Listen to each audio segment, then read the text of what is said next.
Chapitre au Canada, page 22. Une chance que j'avais posé au sol, sous mes sacs de couchage, le poncho en plastique que m'avait donné mon chum Marius. La rosée, définitivement, y était abondante. Trempe, mon chum. J'aurais mis ça direct à terre, là, j'aurais été trempe, là, traversé. Lorsque je suis entré à 8 heures dans le restaurant, le même staff de la soirée précédente me demanda où j'avais couché. Par les autres m'ont vu, ils ont formé. Moi, j'ai crissé mon gant, un coup de puis j'arrive. Je leur répondis dans le champ de l'autre côté de la route. Au bord de la route, là, les champs à la Wynn. Couché là. Je sirotais quelques cafés jusqu'à 10h et j'aurais attaqué la route après. À 11h20, Paul, référence numéro 47, de son Toyota Tundra 2008, me prit et m'apporta à Swift Current. Il n'a jamais poussé, on a parlé de toutes sortes d'affaires et avons bien ri. J'en ai même oublié de lui demander qu'est-ce qu'il faisait comme métier.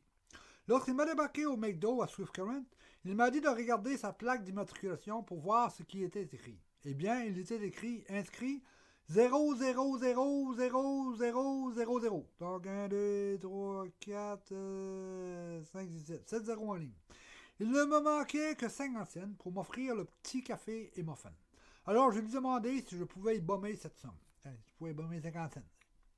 Fait qu'avec le sourire, il vida ses poches et me donna en tout 2 piastres et 10. Je suis resté au McDo de 11h20 à 12h30. J'en profitais qu'il y avait un téléphone à l'intérieur pour faire quelques appels. À 12h45, un gros camion Freightliner, conduit par un homme, référence numéro 48, m'embarqua. En chemin, on a fait 2 livraisons. La première, une sorte de machine chez des particuliers, genre une firme, on a embarqué une machine. Et la deuxième, des pneus de toutes sortes à un petit garage général. Fait on est allé à l'autre village, là, puis on est allé dans un petit garage général, puis on a débarqué les heures. Après ces 2 livraisons, l'endormitoire m'a pogné. J'ai oublié de lui demander son nom. Il me réveilla un peu avant d'arriver à Regina, m'avisant qu'il devait bientôt me laisser sortir, puisqu'il ne voulait pas que quelqu'un autour de la cour de sa compagnie me voie descendre du camion. Quelqu'un me voit descendre, il me dit hey, c'est qui ce gars-là? Il me dit qu'il y avait beaucoup de grandes langues autour et qu'il n'était pas supposé d'embarquer des passagers. Pas de problème, merci beaucoup pour la ride, mon chum, et à la prochaine. Il n'était que 16h20, je me retrouvais quelque part aux abords du centre-ville de Regina. N'étant pas sûr de mon chemin, j'arrêtai quelque part à un magasin de pièces auto. Je leur demandai comment me rendre downtown au centre Waterstone de l'Armée du Salut. Le jeune homme a entré l'adresse du centre sur Google et m'a imprimé la route à suivre de là. J'arrivais en temps pour souper. Étant déjà dans leur système, on me laissa souper en premier. Alors, après la courte entrevue, puisque nous étions vendredi, on m'octroya un lit jusqu'à lundi, 3 soirs de break bien mérités, j'espère. Voici, voici une petite anecdote à propos d'un de mes passages au centre de l'Armée du Salut, Waterstone de Regina. Il y a plusieurs années, dans le milieu des années 2000, je revenais de l'Ouest sur le pouce, bien sûr. M'étant arrêté à Regina, donc je revenais de l'Ouest, bien sûr. Bon. M'étant arrêté à Regina, j'allais au centre Waterstone pour une soirée ou deux pour me reposer. Je crois que cela avait pris beaucoup de temps pour arriver jusqu'à Regina. Anyway, après mon entrevue, l'intervenant vint me montrer mon lit dans le dortoir. Pendant que je faisais mon lit, un autre client faisait le sien directement à côté de moi. Moi, tu veux dire, on était quasiment, les deux penchés en même temps, nos fesses se frottaient quasiment. Quasiment, oui. On se parlait, hey, quasiment.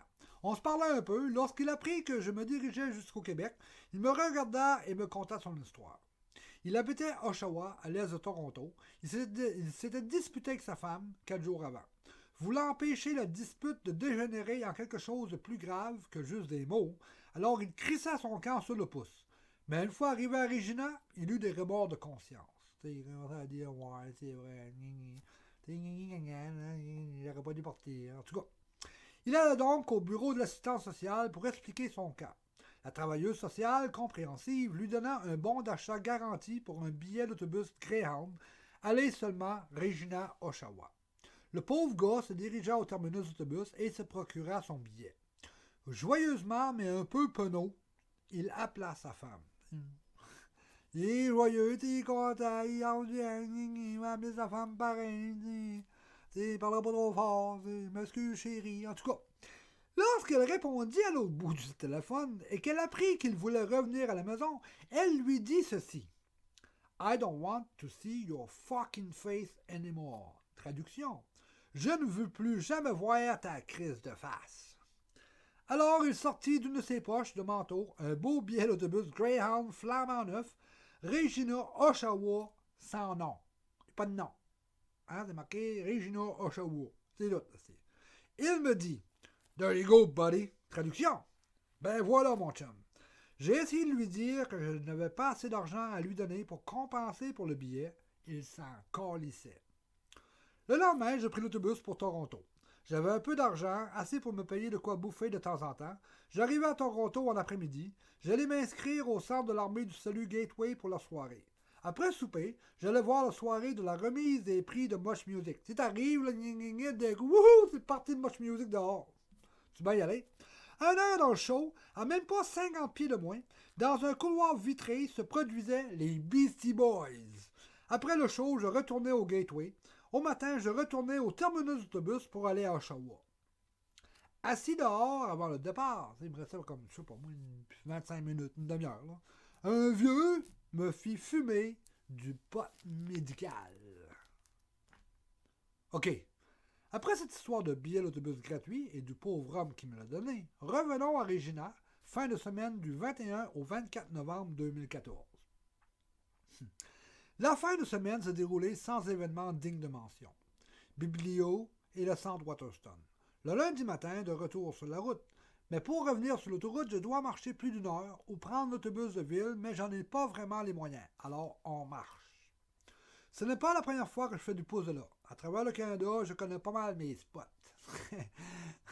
Marne de gang. Alors, une fois rendu sur le coin Victoria et la numéro 1, il y a là un McDo. Ce n'était pas la première fois que le staff ou les clients réguliers me voyaient là non plus, et cela à toute heure de la journée ou de la soirée ou de la nuit. Je fis mon entrée. Ma table habituelle m'attend tout près de la porte d'entrée. Je suis en évidence, bien sûr. Il est plus facile d'obtenir la sympathie ou la pitié. Le verre, est-ce qu'il est à moitié plein ou à moitié vide? Donc, la sympathie ou la pitié des gens. S'il leur est possible de vous voir et ou de vous parler. Je me pris un café et confectionnais ma pancarte Winnipeg. Ça faisait à peu près une demi-heure que j'étais là, alors que je m'apprêtais à partir. Un vieil homme, qui était assis avec un groupe de gens de son âge, me posa quelques questions et m'offrit à 11h15 un billet de 20 piastres ou de 20 $. Vu que j'avais utilisé le restant de mon change pour m'acheter le café, j'acceptai son offre avec joie. Hey, 20 piastres! Wouhou! Toute la tablée me souhaita bon voyage et bonne chance. Alors je sortis pour commencer officiellement ma journée de pouce. Peu longtemps après, un homme et 2 passagères, référence numéro 49, s'arrêtèrent et me firent une petite ride jusqu'à l'ultime sortie de Regina. De retour dans la prairie ouverte. T'sais, là, c'est open, mon chum. C'est plat. L'herbe qui se courbe sous le vent. Il n'y a rien dans ton champ de vision. Il y a des champs en masse, mais il n'y a rien dans ton champ de vision. Comme bâtisse, là, tu coupes à l'autoroute. De retour dans la prairie ouverte. Ils me déposèrent à une station d'essence coop à 12h33. À 1h p.m., Jarrod Henry Martins, référence numéro 50. Jarrod est un chef cuisinier et son petit chiot de 4 mois, Harrow, s'en allait en Ontario. Donc, lui et son petit chien s'en allaient. Jarrod a déjà poussé, surtout en Colombie-Britannique. Une fois, il a fait Calgary-Caslow. Il me dit que cela lui avait pris beaucoup de temps. Il n'avait acquis que récemment la Ford Focus 2005, 97 000 km sur le compteur, qu'il conduisait. Donc, une nouvelle voiture et un nouveau chien. C'est le chien à 4 mois, c'est sûr qu'il est flambant neuf. Il me dit que la raison de son voyage en Ontario était pour devenir parent et pour passer les fêtes de Noël. Quelqu'un l'attendait à Winnipeg et s'y arrêta pour la nuit. Il me débarqua au Tim Hortons à la sortie Lagimodière. J'aurais une ride quelque part en Ontario si j'étais sur la route lorsqu'il repasserait au matin. Grâce aux 20 piastres du monsieur, rien ne me manqua durant ma nuit au Tim. Hey, tu rentres là avec 20 piastres, t'es bon pour la nuit.